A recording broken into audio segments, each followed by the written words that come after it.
খুব ইন্টারেস্টিং একটা জিনিস শিখবো আজকে, সেটা হচ্ছে কি, দেখো আমরা একটা মান নির্ণয় দেখবো ত্রিকোণমিতির ক্ষেত্রে। সেটা আসলে যদি এইরকম আকারে থাকে, কন্টিনিউয়াসলি একটা ধারা আকারে থাকে, তো এই ধারা আকারে যেগুলো থাকে এগুলোর মানগুলো আমরা কীভাবে সহজে নির্ণয় করতে পারি সেই জিনিসটা একটু দেখবো। এখন দেখো এটা কত সহজে করা যায়, তোমরা হয়তো বুঝো না বলেই তোমাদের কাছে কঠিন লাগে, কিন্তু আমি আজকে যেটা দেখাবো সেটা অনেক সহজ। তোমরা একটু দেখো, এরপরে আশা করি তোমাদের আর কখনো কোনো সমস্যা হবে না এটা বুঝতে। ঠিক আছে, একটু মনোযোগ দাও। দেখো আমাদের যেই অংশটা থাকবে, দেখো আমার মান নির্ণয় করতে বলেছে, মানে কি এটা ইকুয়াল টু হট, তাই না? এখন দেখো আমার যেখানে প্রথম অংশটা কি π/8, আর এখানে 3π/8, 5π/8 এবং 7π/8, বাকি দেখো কস কস কস সবই কস স্কোয়ার।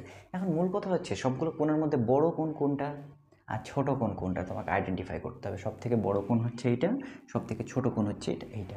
তাহলে তোমার এখন প্রথম কাজ থাকবে যেটা ছোট কোণ বাকি সবগুলোকে সেটার মতো বানাতে হবে, মানে সেই জিনিসটা আনা লাগবে।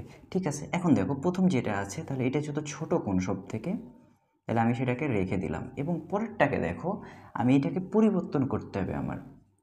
তাহলে দেখো কস স্কোয়ার, একটা ব্র্যাকেট দিলাম এবং আমি কি করব, এটা বানাবো, অবশ্যই এটা বানাবো, π/8 বানাতে হবে। ঠিক আছে, পরেরটাতে দেখো খেয়াল করো, এটাও ব্র্যাকেট দিলাম, এটাও আমি কী বানাবো, π/8 বানাবো। পরেরটাতে আমি কি বানাবো, একই রকম জিনিস আমাকে বানাতে হবে, কি π/8। এখন তোমরা বলতে পারো যে ভাইয়া এইখানে এইখানে এখানে খালি কেন? এইটা খালি হচ্ছে, এটাই হচ্ছে বোঝার বিষয়। তোমরা এই জিনিসটা বুঝতে পারলে তো তোমরা পেরিয়ে যাবে। ঠিক আছে, এখন একটু মনোযোগ দাও, যেটা কীভাবে আমরা এই ফাঁকা স্থানটা পূরণ করবো, যে এটাই আসবে। তোমরা তো যোগ বিয়োগ সবাই করেছো, তাই না? তোমার কাছে মনে করো 5 টাকা আছে, তোমার কাছে কয় টাকা আছে, 5 টাকা আছে। তুমি যদি মানুষকে 2 টাকা দিয়ে দাও, কয় টাকা থাকবে, 3 টাকা থাকবে।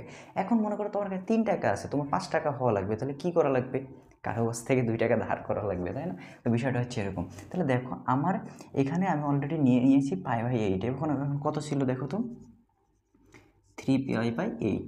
এবং দেখো আমার এইটা আমি অলরেডি নিয়ে নিয়েছি, এটা আমি বানাবো। কথা কি বুঝতে পারছো? এটা আমি অলরেডি নিয়ে নিয়েছি। তাহলে দেখো আমার এখানে ছিল 3π/8, তাহলে এটার সাথে কত যোগ বা বিয়োগ করলে আমি এটা পাবো সেটা আমাকে আইডেন্টিফাই করতে হবে। এই জন্য তোমাদের প্রথম কাজ, তোমরা জানো যে তোমাদের একটা নর্মাল একটা জিনিস আছে, সেটা কি সবসময় শুরু হয় কত, 90 ডিগ্রি থেকে π/2। তাহলে প্রথম কাজ যেটা তুমি টেস্ট করবা সেটা হচ্ছে কি, 90 থেকে এটা বিয়োগ করে দেখো যে এটা আসছে কিনা, বিয়োগ করে দেখো তো। এগুলো যখন তোমরা প্র্যাকটিস করবো তখন এমনি পেরে যাবো। বিয়োগ করলে কত হয়, লসাগু 8, তাহলে 4π/π ইকুয়াল টু কত হয়, 3π/8। দেখো হয়ে গেছে। তাহলে এটা কত হবে এই জায়গায়, বলো?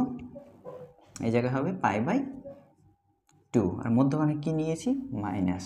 এবার এটার ক্ষেত্রে দেখো এখানে হচ্ছে 5π আছে উপরে, এখানে অলরেডি, তাহলে এখানে যদি আমি এটা প্লাস করে দিই, খেয়াল করে দেখো তো, তাহলে এখানে কত হয়ে যায়, 5π/8 হয়ে যায় না, 5π/8 হয়ে যায়। খেয়াল করে দেখো, তাহলে এটাও কি আমি কীভাবে নিতে পারি, π/2, এবার হবে প্লাস। এখন দেখো এই জায়গায় দেখো অলরেডি আমার π/2 এর কাজ শেষ, একবার প্লাস নিয়ে ফেলেছি, একবার মাইনাস নিয়ে ফেলেছি, এটা এখানে ইউজ করা যাবে না। এই জন্য তোমার কী করতে হবে, দেখো 7π। দেখো এটা নর্মালি আমার সর্বোচ্চ কত হতে পারে, 5 হতে পারে, 4 যোগ 1 সমান, আছে তো 7, তাহলে এটা আমার পায়ে থাকছে না, এটা π/2 এ থাকছে না, পায়ে চলে যাচ্ছে। তাহলে দেখো যদি π মাইনাস π/8 নাও, তাহলে আসলে কী দাঁড়ায় দেখো তো, 7π/8 আসছে না, দেখো এই জায়গায় অলরেডি চলে আসছে। তাহলে পাই মাইনাস করলে আমার চলে আসছে। কথা কি বুঝতে পারছো? তাহলে এখন দেখো এটা কি থাকছে, কস স্কোয়ার π/8।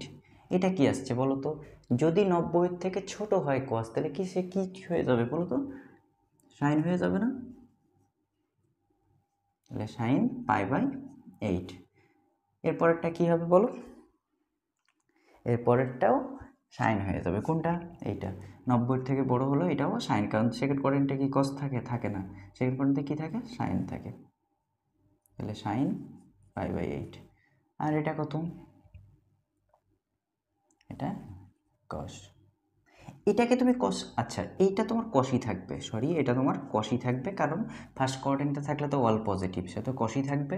এটা দেখো 90 থার্ড কোয়াড্রেন্টে, তাহলে কস থাকতে পারবে না। ঠিক আছে, এটা সাইন স্কোয়ার π/8। এখন দেখো এখানে 2টা কস 2টা সাইন পেয়েছো, ভালো করে খেয়াল করো, 2টা কস 2টা সাইন। তো একটা দেখো, একটা কস আর একটা সাইন, একটা কস একটা সাইন, ভালো করে চিন্তা করো তো, এইটা আর এইটা। তাহলে কী হয়ে যায়, তোমরা তো আজীবন মুখস্থ, cos square theta plus sine square theta equal to 1, cos square theta plus sine square theta equal to 1, তাহলে কী হয় 1 + 1 = 2, এটা হচ্ছে তোমার অ্যান্সার। জাস্ট মান বসাই দিলাম, অ্যান্সার হয়ে গেলো।